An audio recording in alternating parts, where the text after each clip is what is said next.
Welcome to LOA Today. Walt Thiessen and life coach Cindy Chavez here. Today is Wednesday, March the 20th, 2019. It is 4 p.m. in New York, 1 p.m. in Los Angeles, 8 p.m. in London and Sydney, Australia. You should be somewhere around 11 p.m. at night, I think. Maybe I got that calculation wrong.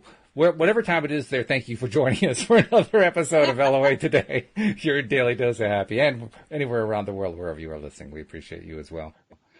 This is an interesting continuation of the education of Walt Thiessen regarding Mercury retrograde, which I've never really believed in.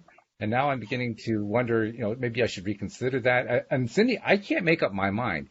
Is it Mercury retrograde or is it my belief in Mercury retrograde that is causing this crazy stuff? Because, technology for me has been going bonkers for over a week now. So something's going on, but I'm wondering, am I just attracting it? Is it Mercury? What the heck? What do you think? Well, I've heard a lot of people say, oh, it's not Mercury retrograde. It's just because you have that belief. But I do see an increase in not just technology, but communication things in general. And we use technology to communicate. So, right. Yeah, I definitely see that happen. And I've always, once I understood the idea that Mercury retrograde is really good for things that start with RE, like buys and X, and not reboot too much, but all of those kind of things where we kind of step back and look at what we've been doing instead of charging on something new, like new contracts or buying new electronics. It works a little better. So that's my idea of it. But see, right now, even as I'm seeing my screen say no one else is sharing video, so I don't see you anymore. Yeah, it looks like my video froze up. So let me see if I can fix that while we're talking here. We can blame it on Mercury retrograde. Yeah, but I don't like the feeling of blame. I want to be higher on the emotional guidance scale than that. I do too. So. That's what I was just thinking, is that we never like the energy of blaming, but I think that Mercury will take responsibility. Let's do it that way. And okay, all right. Well, we'll leave it with Mercury, and then we'll just get on with our lives. Because I think if we take our attention off of it, it'll stop. It'll settle down. But probably. Yeah. Well, we're getting comments, people greeting us and so forth. Hey. Jeffrey made a joke. Jeffrey made it funny. Don't call me Shirley. Okay, thank you. Asha says that was a good one. What about collective beliefs, Jeffrey asks. That's another good question. That's one that we haven't talked about in quite some time. But what do you think the role of collective beliefs is where LOA is concerned? I think it's huge. It's huge. And I think it's also sometimes we don't have, I always have control, if I want to have it, over my own experience, right? Which is the way I respond and the way I react. But I don't have control over other people's behavior. I don't have control over natural occurrences that are happening. And I think that a lot of times that collective belief system is definitely creating things that would maybe be a lot easier to change if we could change our belief collectively. But one of us has a hard time changing with just our own belief. We can only change our own response to it, right? So, yeah, I think that's a huge thing. I bring that, I think I've brought that up several times that, when people start talking about on our show, we're talking about world events, politics or whatever, we always have to remember that there are a lot of people who believe something different than we do, who have opinions that differ from our own, who want to see something different than what we want to see. And when you have billions of people on the planet, that's a lot of energy. That's a lot of momentum. And it might be momentum that's going in a different way than what you wanted to go yeah, in, right? So, yeah, I think it has a big effect. This is just wild. Now your image is periodically freezing. So, we definitely we got to change the subject here. That's all there is to it. We got to start focusing on good things happening instead of all this technology stuff, trying to change the language already. So I guess I'm focusing on, I'm focusing on everything just being smooth from here on. So it's just a nice, easy conversation because after all, it's Neville Day. We get to talk about Neville Goddard. And we haven't been able to do that in a got some couple nice weeks. messages that people were missing me and missing Neville, and that made me feel good. Absolutely. That was really nice. Yeah. I'm happy to be back. I'm happy to have you back. I'm happy to be doing Neville again because, there was a time there where we were doing it 2 or 3 times a week, and then we're down to once a week, and now it's been 2 weeks, and it's like I'm in withdrawal. Right? Well, and this week's chapter is really interesting, so I'm happy to be where we are in the book as well. Are there any announcements or anything you want to make before we dive in? No announcements. Nasha actually had a follow-up question to what we were talking about regarding group beliefs, group energy. She says, can we collectively manifest something wonderful? Yes. Would that be easier than one person trying to do it solo? Absolutely. And we've done that on this podcast before. Yeah. Right? So we certainly can. And that's one of the benefits of doing things like this, and also finding people who hold your same beliefs, the power there. Finding people who also support you in whatever it is that you want to be creating. If you notice, sometimes you'll read books, success books, not even necessarily flat out, law of attraction kind of stuff, but just books that are talking about success, business success, going after your dreams, personal growth kind of books. A lot of them will say, to be selective about who you share your big dreams with, right?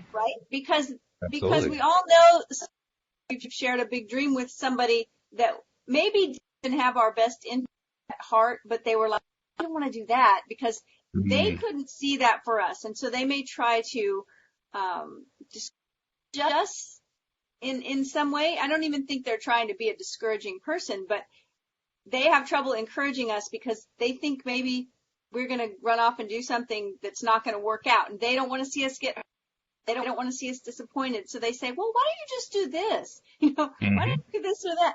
And so that are in the success business will say, share your with people who can hold that vision for people that say, yes, I know you can do it, And so I think that all goes back to what Nasha's talking about collective belief, a group of people.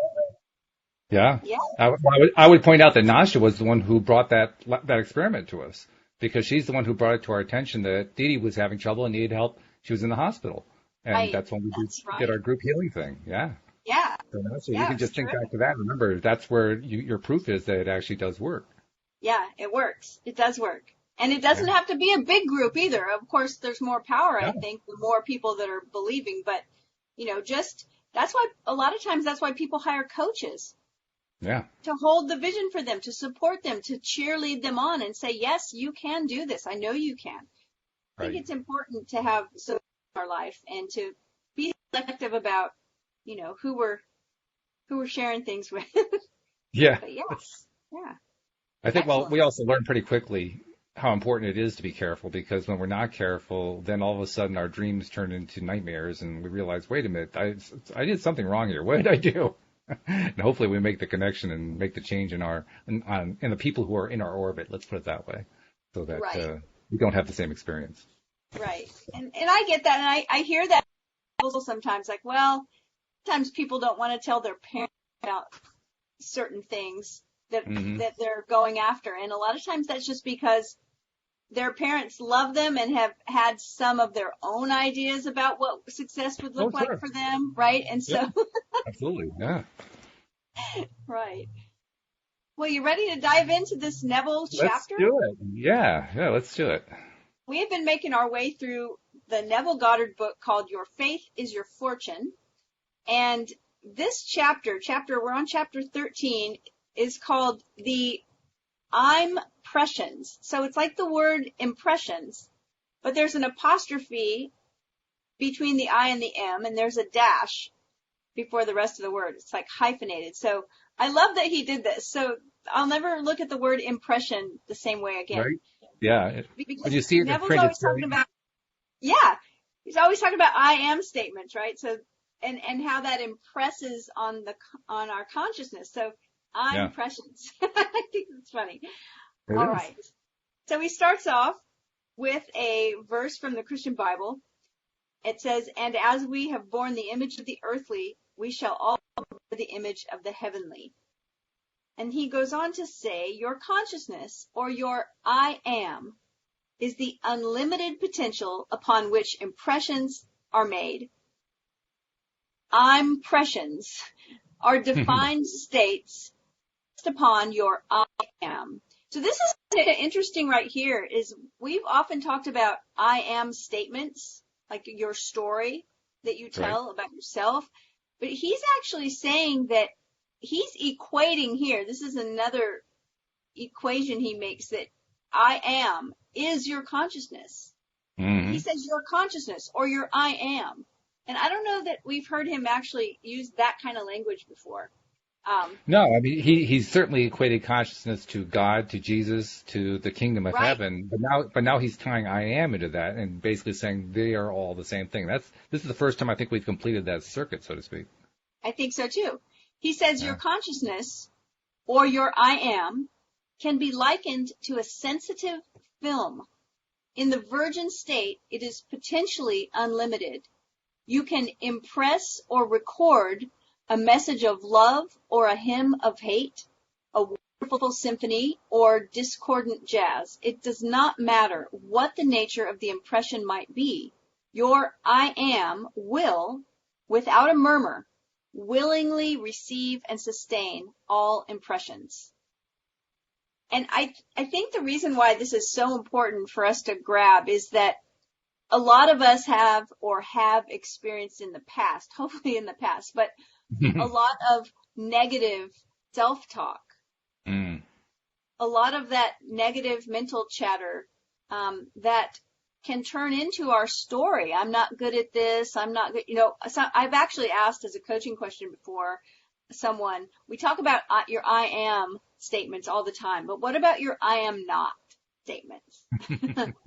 Right? Because we make those too. And Neville is saying here that it's like a sensitive film. If you think about the old film cameras, sometimes if you had a light leak in the body of your camera and some light got in there, the film would be ruined.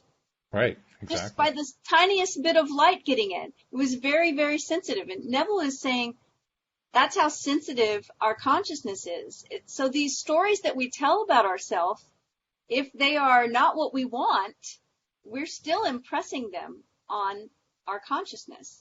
He says your consciousness is the one referred to in Isaiah 53:3-7. He is despised and rejected of men, a man of sorrows and acquainted with grief, and we hid, as it were, our faces from him. He was despised, and we esteemed him not. Surely he hath borne our griefs and carried our sorrows, yet we did esteem him stricken, smitten of God, and afflicted. He was wounded for our transgressions, he was bruised for our iniquities. The chastisement of our peace was upon him, and with his stripes we are healed. All we like sheep have gone astray. We've turned every one to his own way, and the Lord hath laid on him the iniquity of us all. He was oppressed, he was afflicted, yet he opened not his mouth. He is brought as a lamb to the slaughter, and as a sheep before her shearers is dumb, so he opened not his mouth. Your unconditioned consciousness is impersonal. It is no respecter of persons. Now, this is interesting because these verses that are actually from the Jewish scriptures, prophets, they are often said to be fulfilled in Jesus Christ. Mm-hmm. And it's not my belief, but Neville is saying something completely different. Neville is saying that all of these verses are about your consciousness. Right. That's a pretty major statement to make. Major? It's depressingly honest is what it really is. Considering how often we despise ourselves and wound ourselves and turn ourselves away and oppress ourselves and afflict ourselves and open our mouths to step on ourselves. It's quite frustrating, actually, how often we do that. Right. One time I was coaching someone one time, and they said in the paragraph, they were speaking and said, because I'm just so stupid, and they just kept talking, and I stopped them and repeated it. They didn't even realize they'd said it. Yeah. And, right? And so I said, because you're so stupid? Did you hear yourself? I'm so stupid. And then they started, wow, but that just came out. It just came out so easy. Yeah.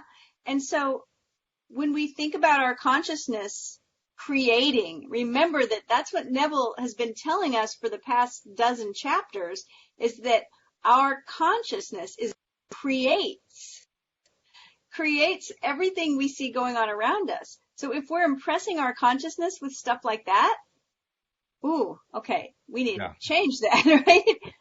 Well, now we know why it is that we have days where people say, so how's your day? And you say, oh, well, because we've been beating ourselves up all day without realizing it in many cases. Yeah, I think so. So now, without thought or effort, he's speaking our consciousness, it automatically expresses every impression that is registered upon it. It does not object to any impression that is placed upon it, or although it is capable of receiving and expressing any and all defined states, it remains forever an immaculate and unlimited potential. Your I am is the foundation upon which the defined state or conception of yourself rests, but it is not defined by, nor is it dependent on, such defined states for its being. Your I am neither expands nor contracts. Nothing alters or adds to it. Before any defined state was, it is. When all states cease to be, it is. All defined states or conceptions of yourself are but ephemeral expressions of your eternal being. You know what comes up for me when I read this about, it's not dependent on, it's not defined by, but also that it doesn't judge. Like our consciousness doesn't say, oh, no, don't say that. Don't say that you're stupid. That's a bad idea. It just says, okay, all right, I'll create whatever needs to be created to prove that out. Simultaneously, when we programmed it to say, I'm so stupid, the consciousness didn't say, well, yes, I agree, you're so stupid. It just repeated it. It just said, yeah, that's the program. Okay, I'm running with the program. It just said, exactly. It just said, I'll just create whatever I need to create to make that statement true. Exactly. Yeah. Ugh. Amazing. It really is amazing. Well, this is what we run into every day with every podcast. Every single podcast, we're talking about all the different ways. We don't actually label it this way, but we're talking about all of the different ways that we shoot ourselves in the foot every single day. And the amazing part to me, though, is that if we say, if I go around and tell a story, and I use this example, you've heard it before, I'm so terrible at remembering names. If I just keep telling that story, my consciousness, my subconscious will say, okay, and help me, right? Yeah. It will support that story. It'll help me not remember names, and that story will be true. The good news, what that means is that we can tell other stories that for things that we want to create, and our subconscious isn't going to judge those either. Yeah, true. Right? It's going to just say, all right, okay. Yes. It's reassuring, because that means we can reprogram ourselves. That means we aren't stuck in this as a forever loop. We actually can change it. That's what that really means. Right. And that's what we were just talking about when Neville says nothing all adds to it. Right? Mm-hmm. All states cease to be. It is. Before any defined state was, it is. So it's not dependent on those states that we're teaching to it. It's just there to really to be the servant to whatever we are willing. Right. So Neville says to be impressed is to be I'm pressed. I am pressed. First person, present tense. All expressions All expressions are the result of impressions. Only as you claim yourself to be that which you desire to be, will you express such desires. Let all desires become impressions of qualities that are, not qualities that will be. I am, your awareness, is God, and God is the fullness of all, the eternal now, I am. That's interesting as well, because a lot of times, especially when we're dealing with conscious creation and law of attraction, it's easier for us maybe to say I will be instead of I am. Mm-hmm. And yet by doing that, we're still pushing it off into the future, and we're not stepping into it right now. Right. And he's actually, he's taking what we talked about a moment ago, about all the focus on all the ways that we're stupid, broken, dumb, all that kind of thing, and saying, okay, now that we know what not to do, here's what we do instead. Here's how we change it around. That's what he's really saying here. To be impressed is to be I'm pressed. All expressions are the result of I'm impressions. So change our IMs. It might be easier said than done, because we make habit, right? Mm-hmm. We create those habits, but it's something that's worth practicing. He says, take no thought of tomorrow. Tomorrow's expressions are determined by today's impressions. Now is the accepted time. The kingdom of heaven at hand. Jesus and his salvation said, I'm with you always. Your awareness is the Savior is with you always.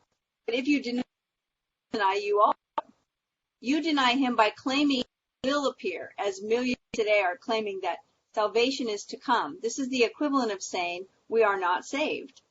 You must stop looking for your Savior to appear and begin claiming that you are already saved, and the signs of your claims will follow. So I want to interject that you change that word, to whatever. Already saved, already abundant, already healthy, already in love, already, successful. Instead of I'm going to be successful, I'm going to be, just bring it into the present moment. Mm-hmm. Yes. And the use of the word saved ties back to salvation, which is certainly a Christian concept, but the way he's using it here is dramatically different from the way it's used within the Christian church, because he's not talking about being saved by someone else, by an intermediary, an intercession or something like that.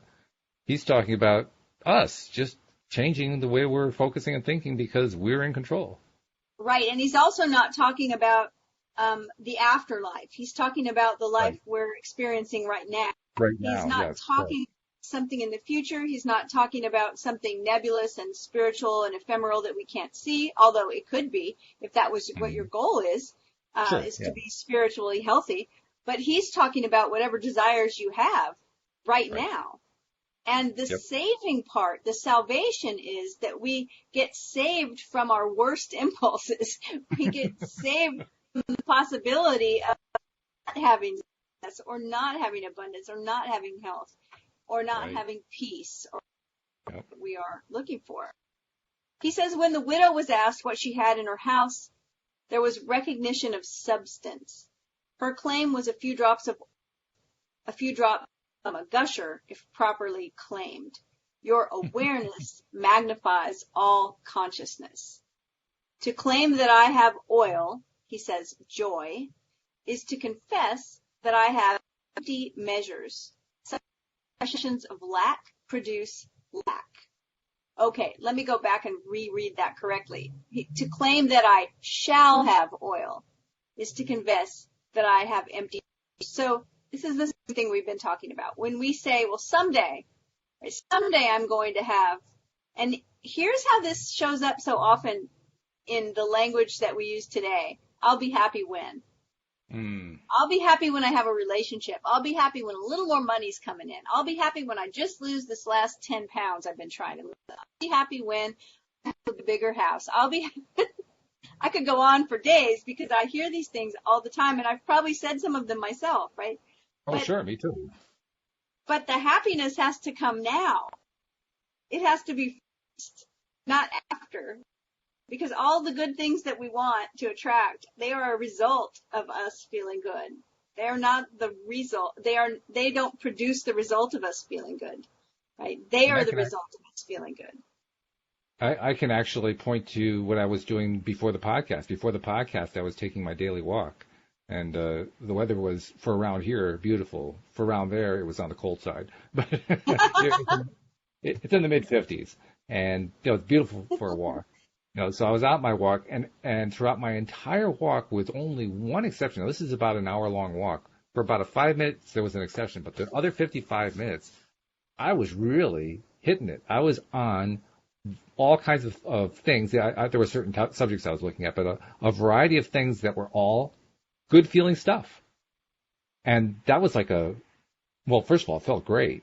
It was also like a momentous occasion to note that, wow, I've gotten to the point now, I've practiced so hard for so long to stay in the focus of the positivity, and now I'm getting there. And now I'm there, actually. I'm actually there, 55 minutes out of 60. That 10 years ago, that would have been impossible to me. Now awesome. It's part of my life, So literally what he's saying here, I'm proving to be true.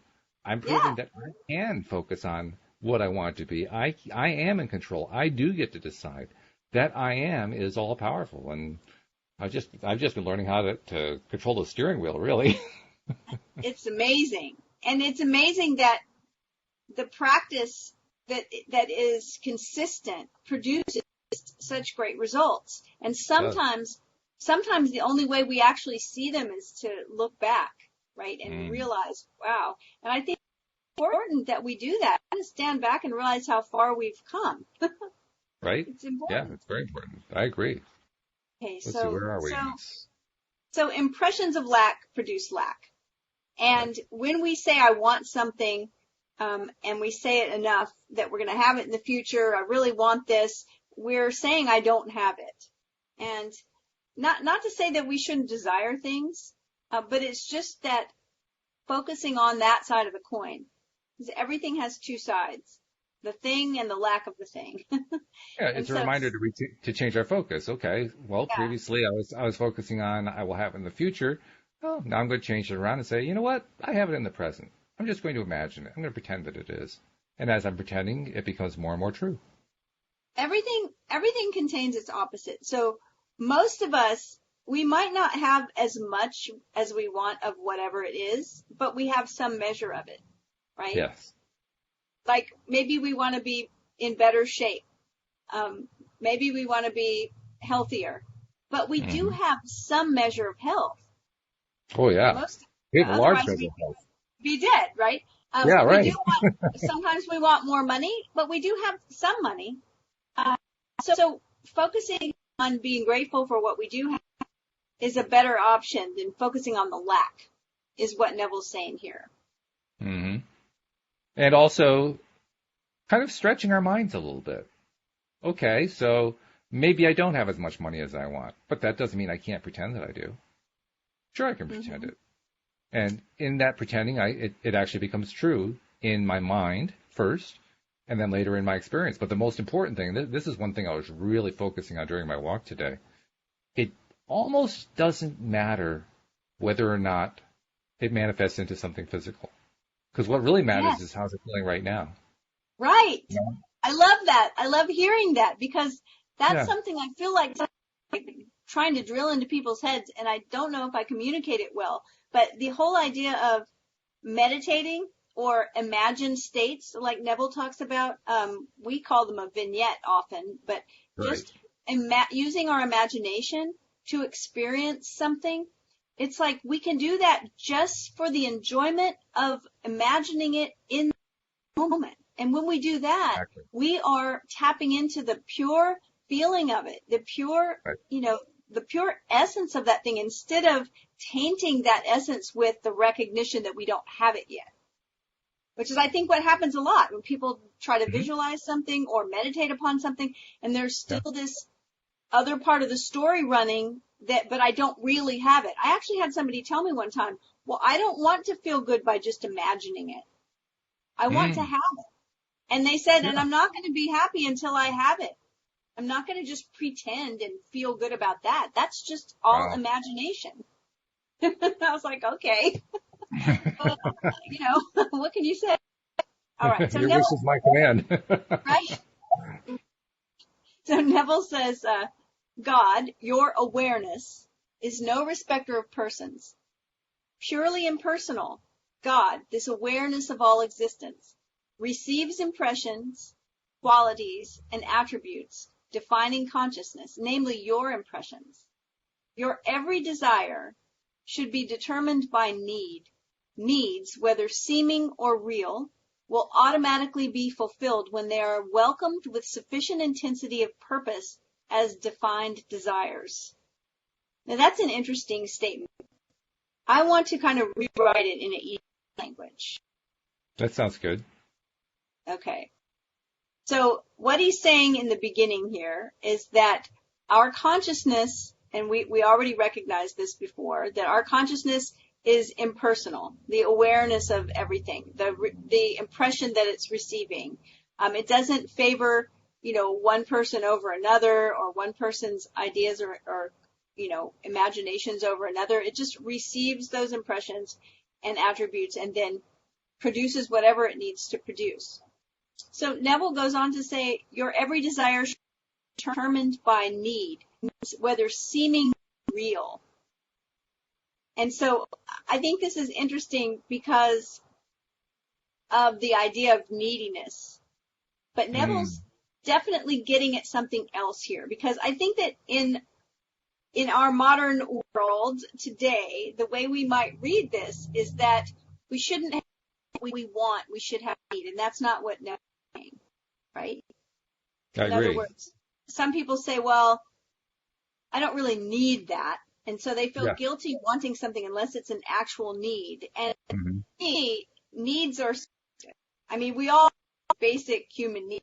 We need air to breathe and food to eat, water to drink, sleep, whatever, a roof over our head, some kind of shelter.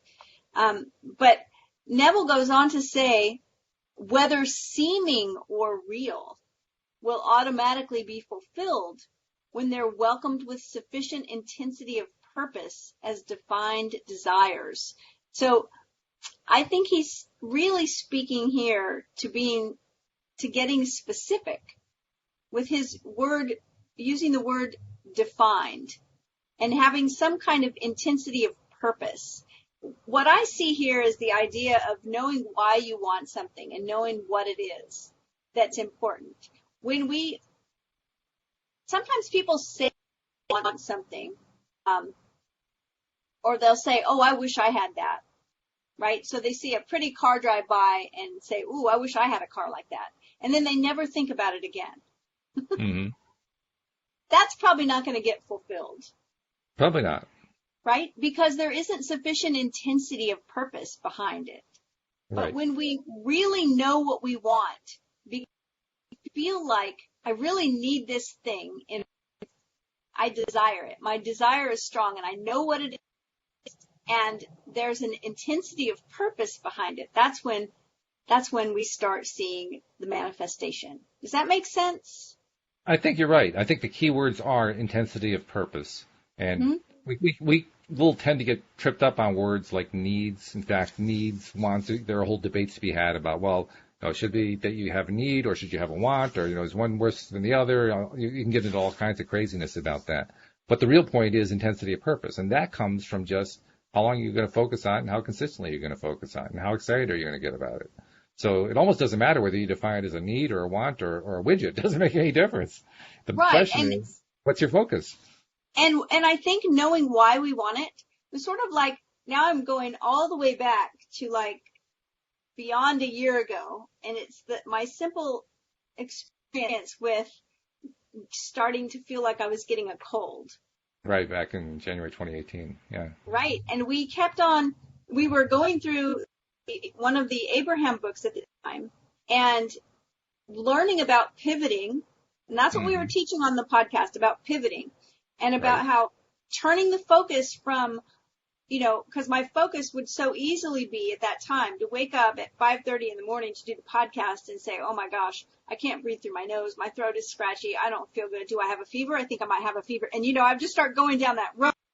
Absolutely. And I would pivot to, wait a minute. I need to focus on what I want. I want to be healthy. Well, I want to feel good. And then ask myself why. And the first why was always the wrong one. It was always because I don't want to be sick. And I would say, no, that's not good enough.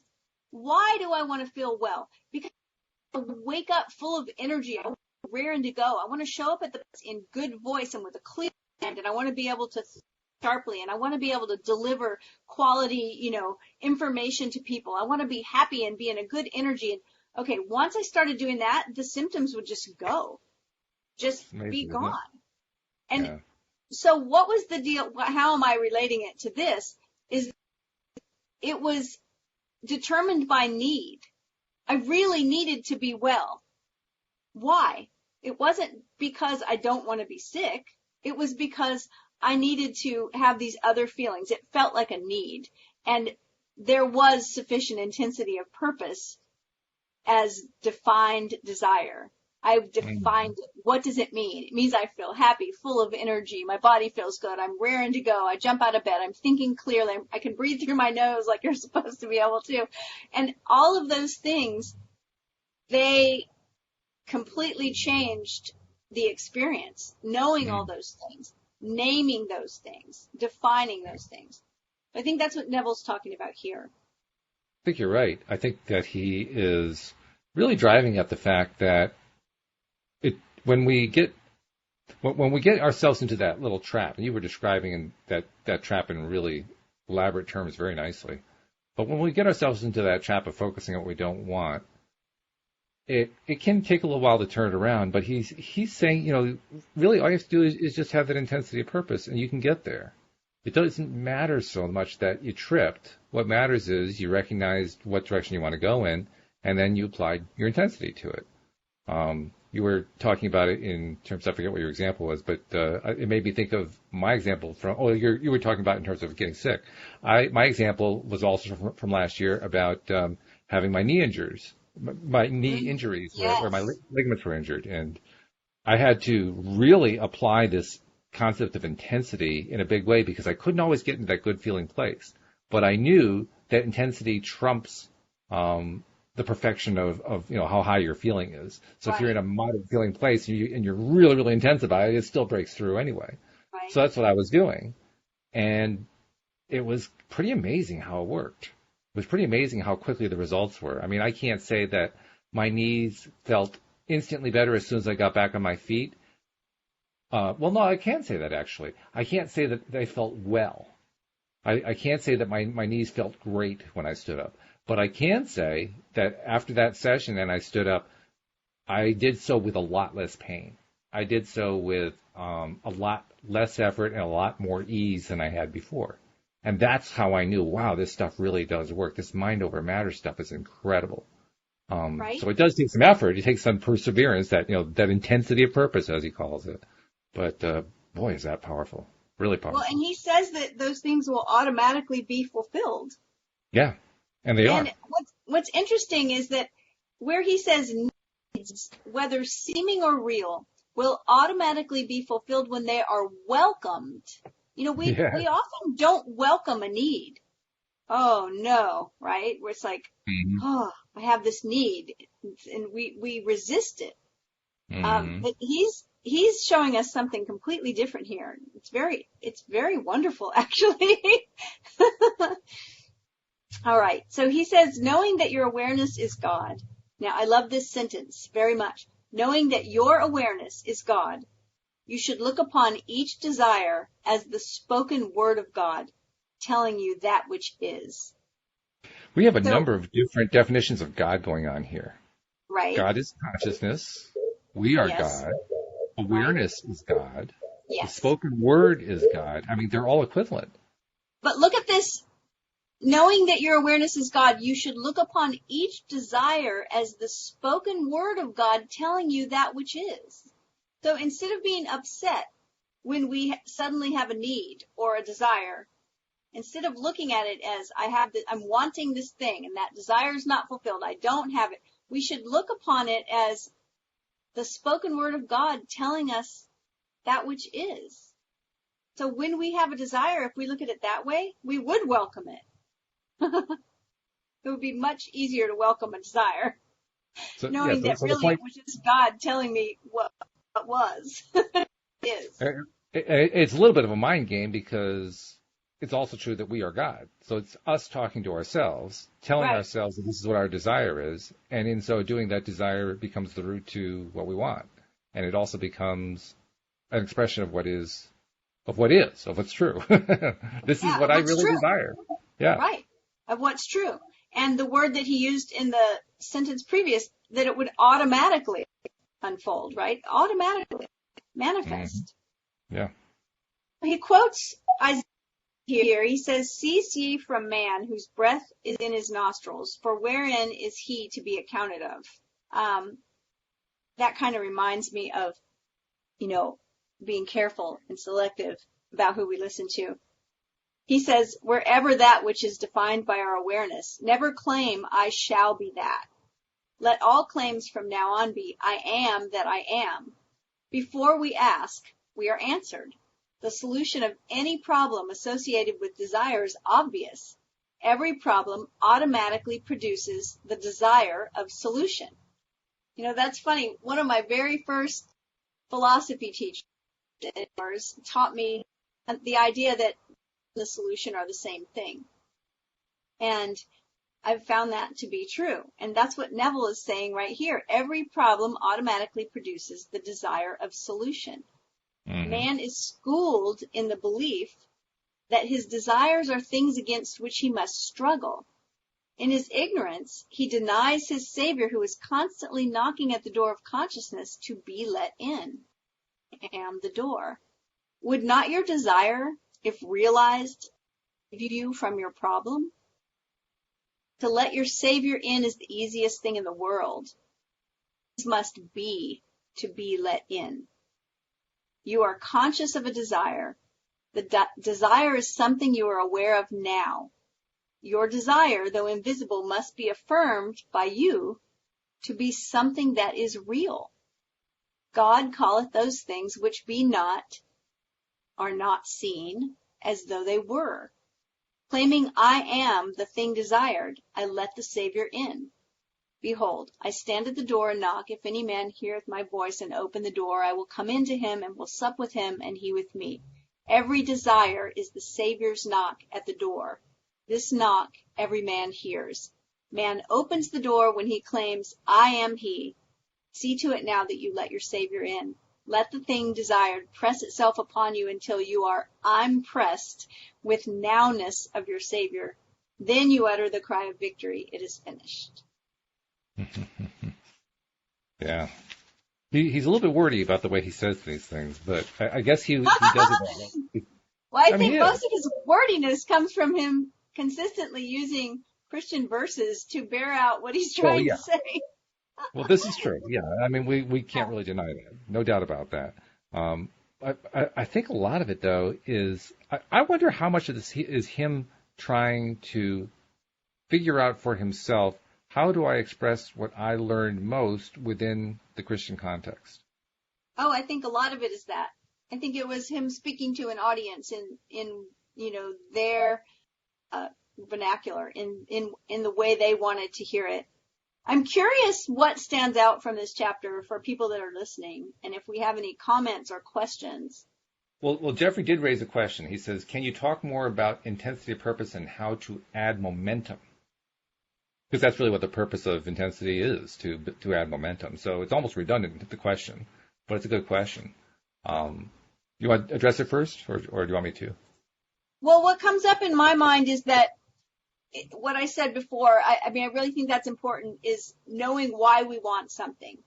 I think that we can amp up our intensity of purpose. I mean, it's kind of redundant. The purpose is that's why we want it. That's the purpose that we give to wanting this thing. And so if we can intensify it by knowing all the reasons why. And I think that's the way we do it, is that we start making a list. I mean, we don't have to write it down necessarily, although that doesn't hurt, but start quizzing ourselves on why we want this thing. Why do I want this? Whatever it is. Why? And the more reasons that we can add to that list, it's like we're building a case, and we're creating the evidence that we need, right, to intensify that purpose. I think that's how we do it, is dig deep and figure it out. We focus on that. Right there is going to build your focus. The focus is the other piece of it. It's the big piece. Because literally, especially if you're dealing with pain, I've noticed this to be particularly true. You want to build up the intensity, yes, but you also want that intensity to be focused like a laser beam going through a very, very fine lens. So that it's just one particular point that you're trying to hit in space, so to speak. Because when you focus with that degree of intensity, that's when you get the big results. So how do you build up that intensity of purpose? Well, you do it by continuing to just do it. You just keep building it. In fact, I was during the walk that I had today, and I was focusing on I had one particular thing I was really, really focusing on that I'm trying to manifest. And I was getting very good feeling about it. And it was interesting because I knew that it wasn't feeling more intense. I wasn't experiencing the intenseness. So I had to kind of remind myself, I have been continuing to focus on this. I had like a half hour straight where I was doing a really good job just only staying on that one thing. So even though the intensity didn't feel bigger in me, just the fact that I was focusing on that same thing for a half an hour meant it was getting more and more intense, more and more momentum built up in the vortex. So I may not have seen it yet. I may not have felt all of that intensity yet. I was feeling good. Don't get me wrong. I was definitely feeling good. But it doesn't matter so much that I didn't feel the intensity yet. I was still building it anyway, just by having that continued attention to it. And that's what I found. That's what I found when I was working on my injury too, with my knee injury. It wasn't so much efforting the focus. It was just being determined about the focus and saying, I'm only going to focus on that healthy knee. That's all I'm going to focus on. I'm not allowing that pain knee to be in my mind's eye at all. And yeah, there was a little bit of a wrestling match going on there, but the wrestling match was more about staying on track, staying on that path, no matter what. No matter what, I'm just staying on that one track. If I can just stay on that one track, then I'm okay. And that's what happened. I did stay on that one track, and I was okay. So, I have a question about, and wonder if your experience was similar to mine with the cold trying to come on. So when you were having the pain and you were focusing on, releasing the pain, having relief of the pain, you just used the term wrestling match, which makes me think that you would find relief, but then the pain would start to come back and you would have to focus again and go back to, is that the case? Because yes, because what was actually happening was the pain was constantly pulling my attention over. That was the wrestling match, trying to keep my attention where I wanted it. And for those moments where I could just keep it exactly where I wanted to, for those moments the pain did go away. And I'd be astonished about it. I'd lose my focus and the pain would come back. Oh, geez, I forgot to hold the focus. Go back to holding the focus again. And then for another split second, the pain would go away. Like, yes, I'm doing it again. Oh, I just lost it again. Try one more time and just keep going after it like that. And did you notice that the longer that you were in the wrestling match, that the times of focusing got easier, or that you were able to hold the focus longer? Absolutely, yes. The first time I got focus, I got it for about 1/10 of a second. The second time was for about a quarter second, then a half a second, then a full second. I think I got up to about 5 seconds, and then I got exhausted. But I did keep building it up, yes. Right, so to Jeffrey's question, that's momentum right there. It is. It absolutely is. And that is building that intensity. Because I noticed the same thing with the issue of me having the head cold, is that I always did the same exact thing. I went down it was the same, steps. It was the same process or the same experience of starting to go down that road of, oh my gosh, I feel so terrible, and counting the symptoms, to realizing, making the pivot, and then deciding, no, these are the reasons why I want to feel good. Right. And at first, I could only think of a couple of reasons. But then every time I pivoted back, I was building that list. And a month later, when I started or a cold was trying to come live with me again, it was much easier that time. Right. The wrestling match was not nearly, it wasn't equal anymore. I wasn't with an equal, right? It was easily put down because suddenly I had gotten practice and I had that momentum. So I think that's it. It's being willing to keep going and it's being willing to not give up when you're in that wrestling match, but to keep going, to keep turning your focus, to keep pivoting. I think that's the answer there. I agree 100%. That is not only the key to building the momentum, it's the key to changing the thought pattern. Especially if we have a negative thought pattern of some kind, that's it. That's how you do it. You just insist, I'm just not going to go there. Oh, I did it again? Well, then I'm just not going to go there. I'm going to go over here. And you get snap back. No, I'm going over here. No, I'm going over here. I'm going over here. You just get insistent about it. How many of those thought patterns are habitual? Mm-hmm. And so we have to break that habit and create new neural connections in the brain that start firing in a different way than what's already happening. And I think it just takes practice and focus and consistency, and we just have to keep going, keep going. And using the word in the way that Neville means it, thank God that we can make that change to the point that it gets easier. In other words, thank ourselves, thank our focus, thank our intensity, thank our purpose. Right. Yes, we really can make that change. Right. And it's great. It's great now, like looking back and remembering these things, because then when we come up against something, it's so much easier. Oh, I've done this before. I know. Yeah.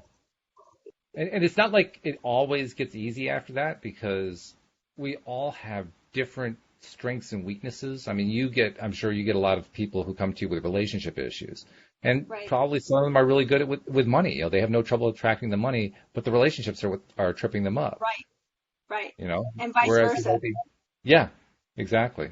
There are a number of people who are health coaches, and they'll get people who are immensely successful in every area of their life, but they're sick all the time. Yeah. Part of that is, we often have a hard time believing we can have it all. Mm-hmm. This is and true. That we have to, it's like I told you before, I have somebody in my life that used to say all the time, oh, you have to take the good with the bad. Yes. So sort of always expecting, well, there's a balance or a payoff. Well, everything's really good over here, so I guess I'm going to, pay my dues somehow, that kind of thinking. And it's true a lot of times. I remember talking to two different people in the same week, and the one person said to me, well, relationships are hard, and said, making money is easy. And the other person said, oh, I'm so happy that I'm in such a wonderful relationship, and we, are so happy, making money is so hard. And it was so funny, because they just, two different people had completely opposite stories. That's right. Yeah. And their stories, their experience bore their stories out. Their stories were absolutely true in their experience, because that's what they were experiencing. Yeah. Yeah. So it's an ongoing practice. I think that's what the point is. It's an ongoing practice of learning to apply the principle, to apply the skill, really, of intently purposing, intently focusing, and just doing it in every area of our lives. I mean, that if I had to summarize people talk about a life mission. If I had to summarize my life mission, that's my life mission. To learn to apply my focus in every area of my life on demand as soon as I want to, every single time the way I want to, instead of letting the programs take over. And the more that I stick to that, the better I get at it, it's good. It's reinforcing. That's why I said earlier, it almost doesn't matter if stuff's manifesting or not, because otherwise you can get, kind of caught up on, well, stuff hasn't shown up yet. When what I really need to be caught up on is I'm making progress. Now, this is progress I can measure. This is progress I can see in myself every single day. So the more that I can focus on, that's where my progress is, I know the better off that I am. And when you focus there, there's less resistance, right? Yeah. I mean, yeah. Like you said, when you start focusing on the thing hasn't shown up yet, that's a lot of resistance to deal with. Tons of resistance. Oh, yes. Stay away from, it hasn't shown up yet. Stay away from that. Keep going with the exercise. Keep going with that. Keep going. Just keep going. Keep on keeping on. Isn't that what we used to say back in the day? Yeah. Keep on keeping on. Exactly. We've got just a few minutes left. I want to make sure I get our commercial messages in. So if you're not yet a subscriber to the podcast, please become one. We're making it as easy as we can. I don't know if I told you, Cindy, but on the homepage of our website at loatoday.net, if somebody goes to the homepage, instead of having to pick the right icon for their device, it now detects what kind of device they have and shows them just what they need. So if you're on an iPhone, it shows you the button for an iPhone. If you're on an Android, it shows you the button for an Android and so forth. So you just click that and you walk through the steps that it walks you through, and it just signs you right up, which is how you get all the episodes coming to your smartphone. And then, of course, once you're listening, make sure that you're sharing the fact that you're listening with other people through social media so that they can get their daily dose of happy. And if we just keep, using the multiplier effect there and more people get their daily dose of happy, then we get millions of people intently and purposefully focusing. And I just talk about group energy, talk about what happens when you have a group of people all focusing, what happens when it starts getting into the tens of thousands, hundreds of thousands, millions. Right. My mind boggles at it, but it's a kind of boggling I like. Excellent. Yeah. Yes, please do. Please subscribe and please tell people. Just, you really, all you have to do is tell people that you're listening. Yeah. So we used to say is that, when I see someone post on social media that they just watched a movie or they just listened to something or they ate at this great restaurant, that's all they need to say. It's like, I've been enjoying listening to LOA today. I'm like, I need to go check it out. So thank you for doing that too. And also, while we have some time, tell people how to reach Cindy Chavez too, because she's a pretty special person. Oh, thank you. Well, they can reach me on my website, cindychavez.com, CINDIECHAVEZ.com, and there's a contact form there. And I love to hear from you. I'd love to hear your impressions of, the podcast, or, if you need something or you want to hire me as a coach, I'm happy to do that too. But just, reach out and say hello. You don't even have to have a reason beyond saying hello. Right. Yeah, that's good. And I will give people a tease about next week's show. Next week is chapter 14 in the book, Your Faith is Your Fortune. The title is another one of those words where we've got to look at our Neville decoder ring. It's called circumcision. Oh, this should be interesting. This should be very, very interesting. I have to admit there's going to be a little piece of me that's going to say, do you really want to do this show? Well, we have a week to decide, we could just go to chapter 15. Just skip it. No, I don't think we'll skip it. But I figured, when you get a title that is controversial, shall we say, you got to put it out there because you want to get more people to listen, right? So you can just tell everybody, come listen about circumcision next week. I haven't looked at the chapter, so I'm over here like, oh, wow, thank you. It should be interesting. Anyway, if nothing else, it'll make us laugh. That much we know for sure. It'll make us laugh. That's for sure. We like to laugh. So let's see. Any last questions here? Nasha's saying it's an awesome show. Jeffrey's saying he appreciates everything. So yeah, people are doing a lot of appreciating. So good. That's good. And we appreciate all of it. Oh, absolutely. I appreciate having you back after a week off. I mean, that's been great too. I want to remind everybody also that we have been experiencing some technical issues. We're trying to change our own thought process. I'm trying to change mine. So, if you find that when you show up for a live stream, or even if you hear something on the podcast that isn't quite right, just help us to focus on a successful, smooth podcast, because that's where the group energy can also help. Right. Just, pass some positive energy our ways. That will continue to have smooth and easy transmissions from now on, because I could use the help. And with that thought in mind, I will say thank you all for listening. Thank you to our regular podcast listeners as well. And we'll see you all next time here on LOA Today. Goodbye, everybody. Bye, everyone.